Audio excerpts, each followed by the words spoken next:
Yeah, Um, it's crazy. I mean, and it's crazy also like how they started. Like Ghostface is that guy. Like he's super menacing and like yeah, and then like in a lot of his later work, which I again arrived at first, it was like a lot smoother and a lot more like mellowed out.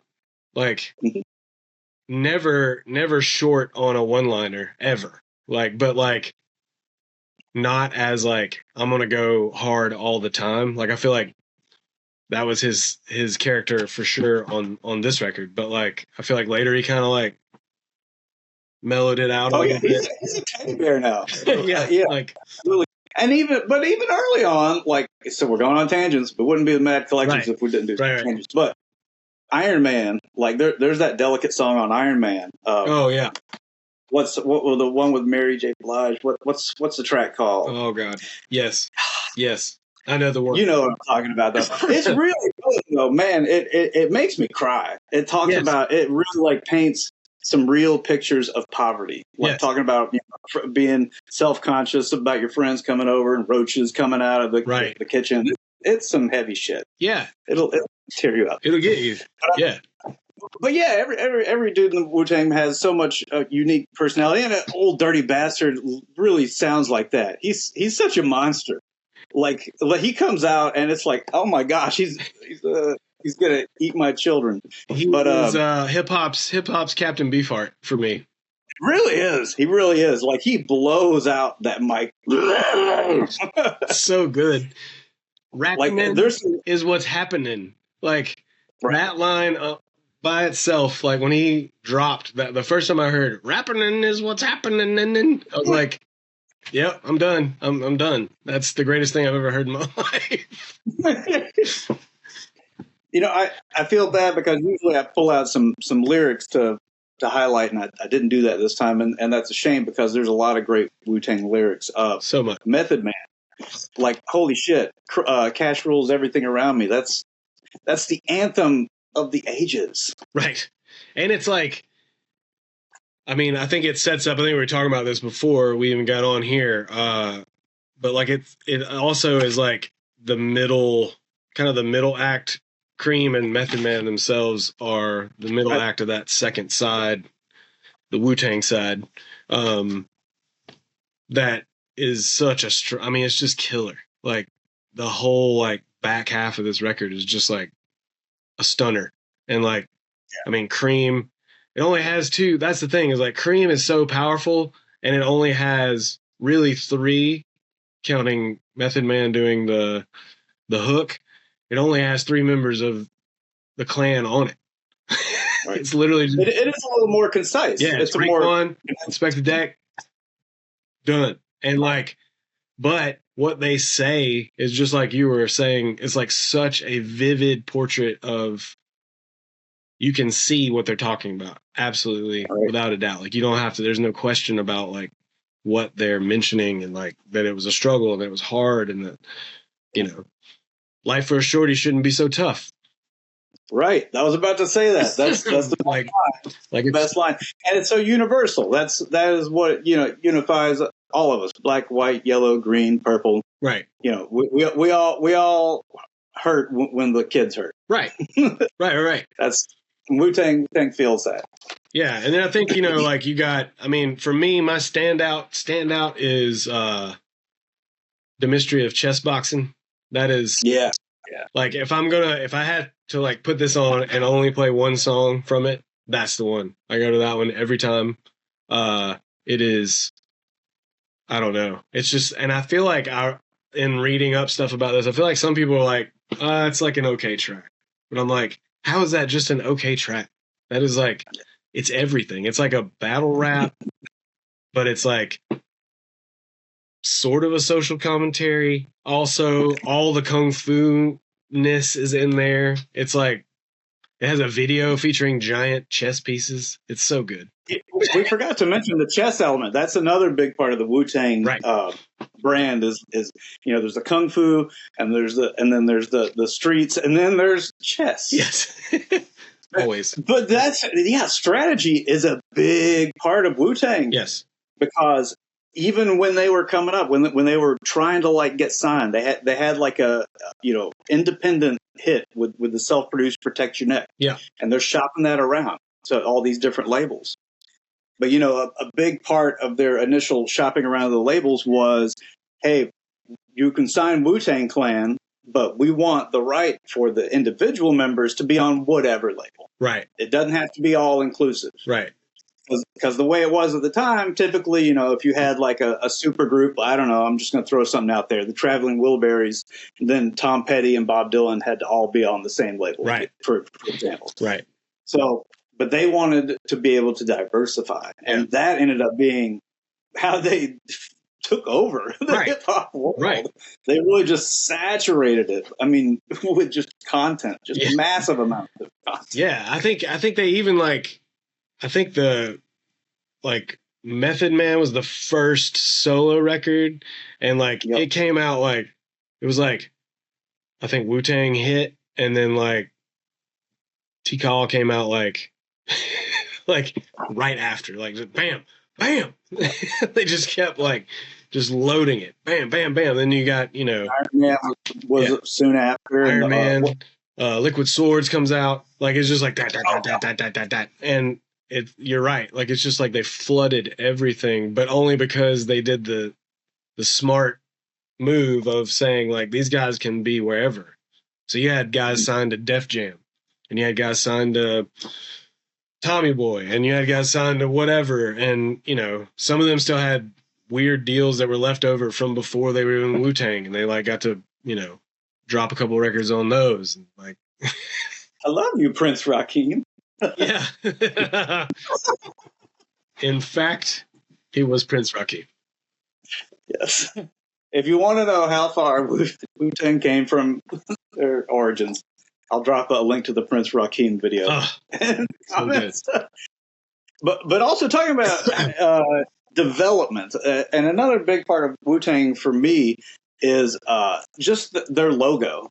Yes. I mean, even before I listened to Wu-Tang, I could not help but see that logo everywhere. It's probably the most recognizable music logo in the world. Wouldn't you say? I can't.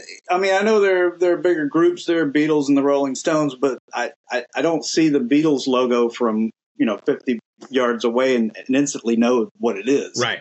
I mean, it's just so. It has this, domineering quality, like the bat signal. It's like the Batman logo. It's very much this is this. Right. All you need to see is that. You need to see that yellow W, and you're good, or whatever color it's in. The book is silver. It doesn't matter. But what people need to know is, well, first of all, band member Mathematics created the logo. So, but his first draft was a little different. Let's see. Let me show you. Oh yeah, look at that. Oh, there's the first draft. So he's like, RZA, you talked about cutting off heads, so this is what I came up with.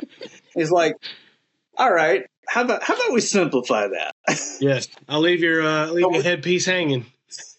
Right. So you lose the severed head, you add the token, the yellow, the Killer Bee yellow, and then the most iconic brand in music history is born. Because the Killer Bees are on the swarm. Always on the swarm. You mess with one of us, you mess with all of us.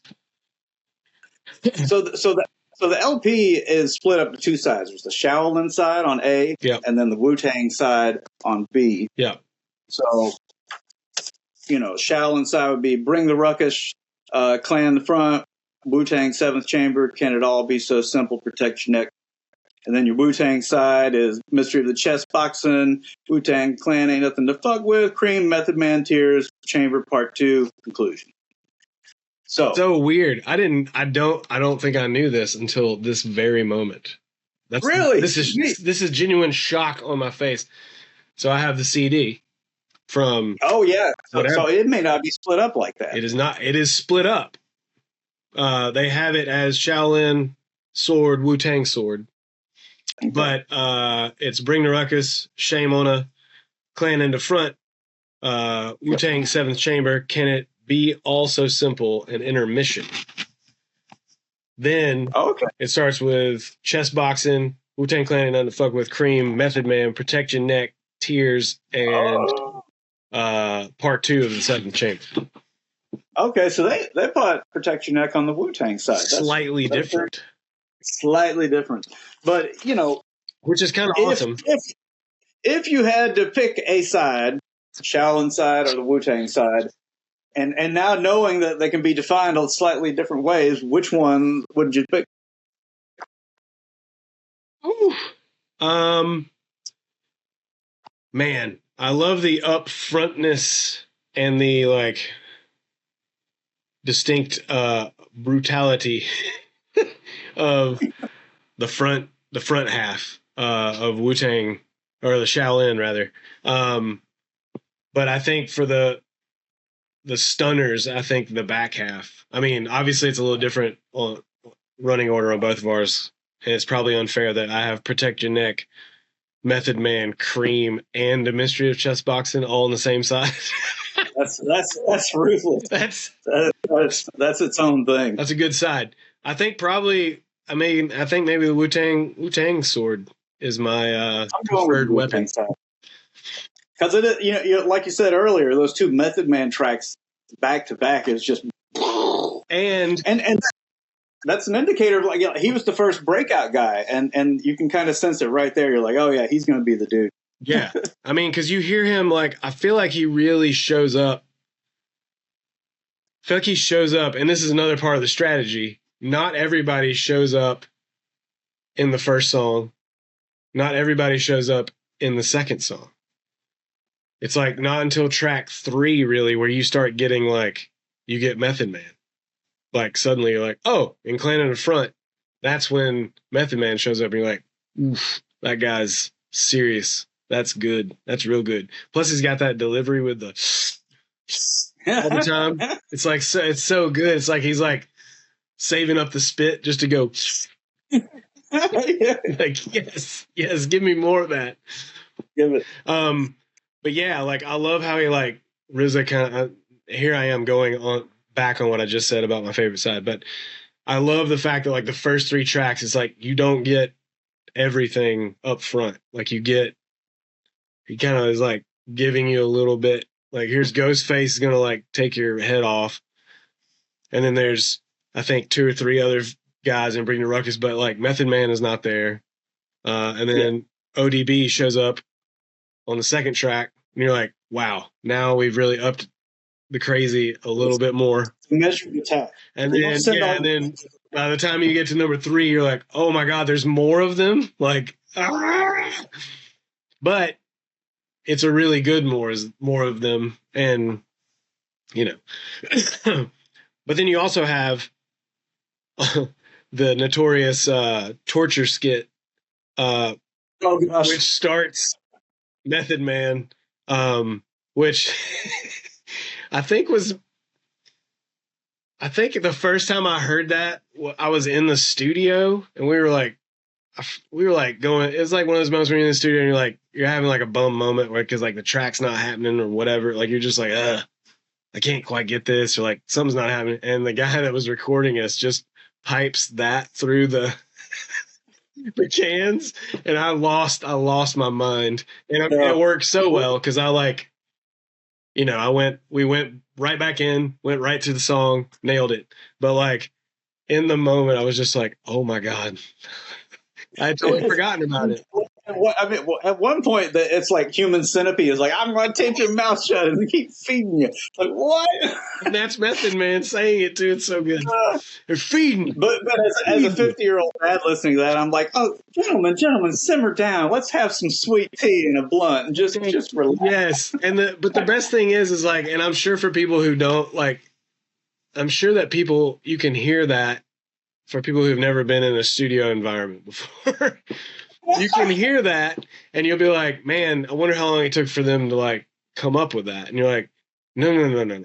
This is the kind of weird stuff that happens when you're locked in a room and you're, like, under a microscope to do a thing, whatever. And you kind of start, like, getting a little tweaky, losing your brain a little bit.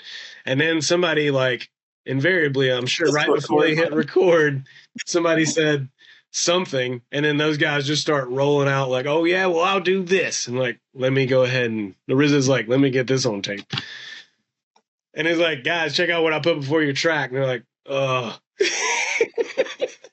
Or they were like, yeah, because they were like 18, they're like, yeah, that's crazy. Oh yeah. But so yeah, sorry, tangent. No. You want a tangent? I'm about to take you on. Oh, here we go. You know that Wu-Tang loves comic book shit. So yep. let's say which comic book character each member is, and I'll go. The RZA is going to be Professor X. Gotta be. Okay. Gotta be. Now you do one. I mean, if we're going off of self-professing, then I guess Ghostface is Iron Man. Okay. He's Tony Stark's. I'm not going to argue with him on that. I mean, he wants to be Iron Man, he's going to be Iron Man. Right. He can be whatever he wants to be. What do you got? Okay. The genius, maybe Reed Richards? Absolutely. Okay. Absolutely. I'm going to say, Method Man could be maybe Colossus. Oh, yeah. He's very muscled up, especially now. He's a big dude.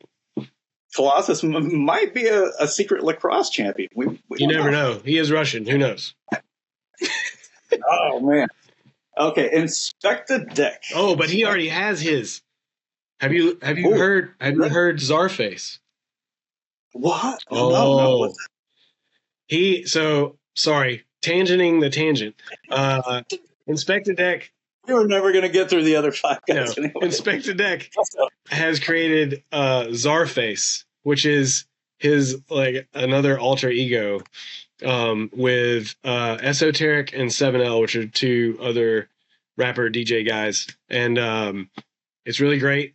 All the like album artwork is like straight up like Marvel, like Golden Age Marvel comics. Yeah, I should have brought all of it to. Oh, nice. But Czarface, he did a record with Doom, which is also great. I think it's like Every Hero Needs a Villain. It's outstanding. One of Doom's last records, I believe. But sorry, not an actual Marvel cartoon, comic book character at all. But go ahead, Inspectah Deck. But no, you know what? That's fantastic. Actually, this is a great transition into essential tracks. Oh. What are the essential tracks? Essential tracks. Bring the Ruckus. The Mystery of chess boxing. Chess boxing. I mean, you can't mess with Cream. I enjoy Clan in the Front, and I also enjoy for number 5. If I'm going with 5 only, and that's my own limitation on myself. I was not coerced in any way. I would have to say probably Method Man, but I could also say Protect Your Neck. Yeah. It's hard. It's really tough hard to pick because I mean it really is one of those. It's damn Dark Side of the Moon of hip hop. I know you just put it on and let it rip. Every single track is potent, so I mean it's hard to choose. But I mean, I'm gonna go with Can It Be All So Simple because I'm a sentimental bastard. I put that on and I do. I just sit there and I think about I remember when we all just climbed trees and did nothing and it was wonderful. And Protect Your Neck because it's unique. It stands alone as just the weirdest hip hop track with no chorus and 10 guys on it. So much. And then the B side, the chess boxing, Cream, and Method Man. They're just crushing hip hop masterpieces. But you know that's those 5 today could be a different 5 tomorrow because I mean there's a lot of goodness on this record. Right. And I think yeah, absolutely. I think listening back to this, I probably switched that ranking of essential tracks like 52 times. Even like this morning, I was listening to it and I was like, I love that song more than I did last week. Like, oh my God, listen to that line, you know? And I think that's one of the things that like I love about it too is that and this kind of makes it essential like as an album is that like there's a lot of records made in a certain time period that are dated by especially like hip hop because it's so like referential of a time that they're like kind of stuck in that time. And I feel like one of the other strategic things, whether they even meant to do it or not, was like there aren't a lot of references that are like, oh, this sticks it in 1993. Like there are a couple. Don't get me wrong. They mention Waco, Texas. They mention Jim Kelly, which is like a never won the Super Bowl quarterback from the Buffalo Bills. Like all right. There's a few things in there that give it, you know, the cars that they're mentioning, like a Mazda MPV is like mentioned on this thing, like that's like their car, which is also amazing because it's like not a fancy car, but it's a 1990s car. Absolutely. Like there is no other era that the Mazda MPV is going to exist in. Like they get like on one track, I can't remember. Raekwon is like mad about guys in Lexus, like, but then he like talks about MPVs, like, yeah, because all of them could fit in an MPV. That was part of the thing. Was like, kids, there was a time before an SUV when all you had was a Mazda MPV, and you could fit the entire Wu-Tang Clan in an MPV. One MPV. You only needed one. They weren't rich. But yeah, like I don't think there are other albums that are dated by the references. And I feel like this one does not suffer that fate because there's a lot of things that are like universal, like you said. You know, I think some of the gangster rap stuff sometimes can be like dated by like, oh, yep, you're only talking about something that happened in 1992. You know, like that only happened then and never again, whatever it may be. But this one is like much more like lyrically universal and more like more in that style of like, let me show you my expertise at the style of Wu-Tanging, as it were.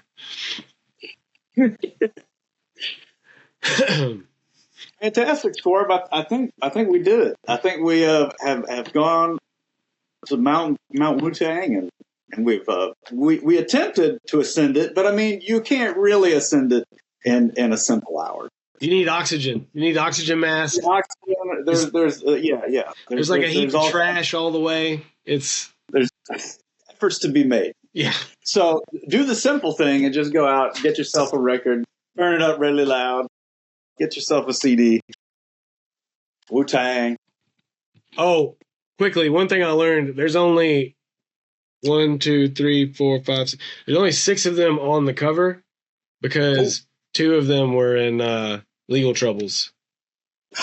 Right. At the right. time. Tell me, what do you know about the cover? That's something I forgot to research. Tell me, do you know anything about it? Apparently, so it was done in this. I cannot, for the life of me, remember the name of the place, but it was like at the time. It's since been renovated, but it was a sort of rundown synagogue in Staten Island. And they shot videos outside it.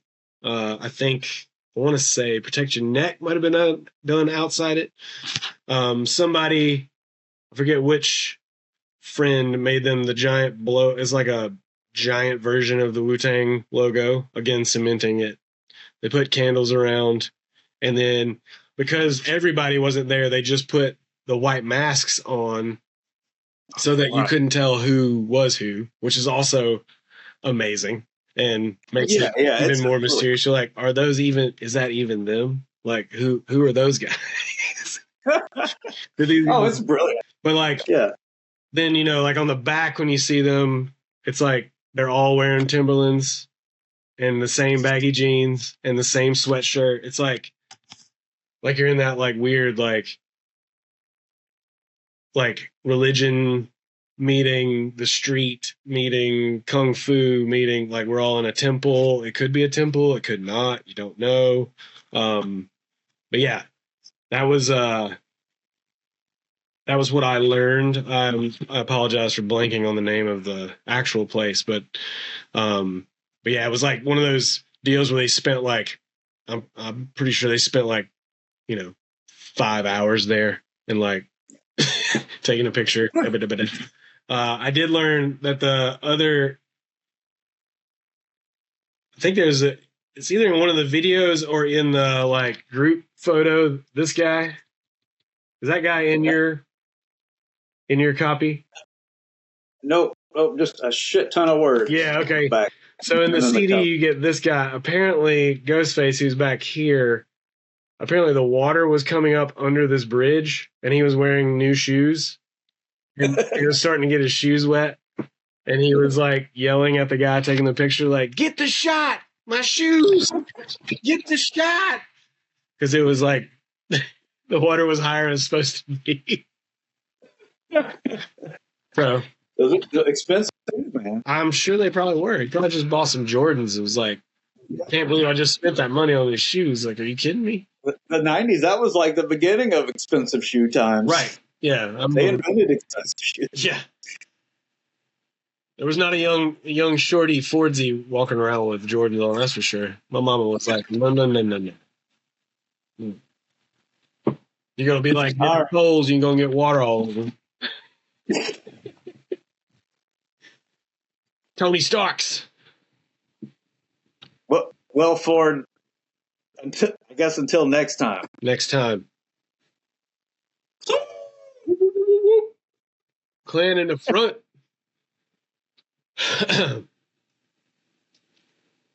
We did it.